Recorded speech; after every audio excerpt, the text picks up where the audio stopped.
সত্যি কথা বলতে প্রত্যেকটা মানুষের উচিত সকালবেলার এই সৌন্দর্যটাকে সুন্দরভাবে উপভোগ করা। সকালবেলার এই মনোমুগ্ধকর দৃশ্য যদি আপনি সত্যিই না দেখেন তাহলে আপনার সারা দিনটাই বৃথা।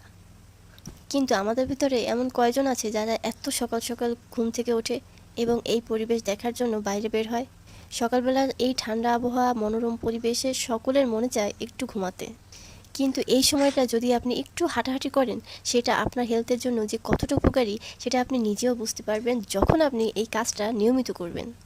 হয়তোবা প্রথম একটু কষ্ট হবে, সকালে ঘুম থেকে ওঠা প্লাস হচ্ছে একটা রেডির একটা ব্যাপার থাকে, বাইরে বের হওয়া।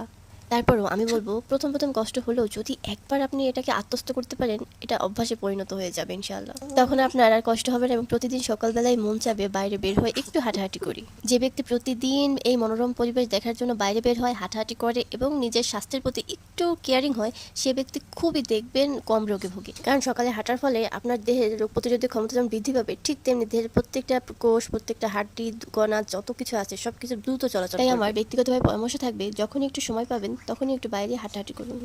হয়তোবা কেউ পার্মানেন্টলি আপনার বাচ্চা দেখাশোনা করবে না, কিন্তু কিছুক্ষণের জন্য হলেও যদি এই সমস্ত ব্যক্তিরা আছে যারা আপনার বাচ্চাকে দেখে রাখতে চায় বা পাশে রাখতেছে এবং বাচ্চাকে খুবই ভালোভাবে মেনটেন করতে, তবে এমন কেউ মানুষ থাকলে অবশ্যই তার কাছে রেখে হলেও একটু সময়ের জন্য হলেও ঘুরে আসুন। দেখবেন মন মাইন্ডটা একেবারে ফ্রেশ হয়ে যাবে। এছাড়াও সকালে হাঁটার ফলে আপনার শরীরের সমস্ত ক্লান্তি কিন্তু দূর হয়ে যাবে এবং সারাদিনটাই দেখবেন ভালো যাচ্ছে এবং আপনি যে কাজই করেন না কেন সেই কাজটা দ্রুত শেষ হয়ে যাচ্ছে। তাই কাল থেকে নয়, বরং আজ থেকে শুরু করুন, দেখবেন ভালো লাগে। আল্লাহ হাফিজ।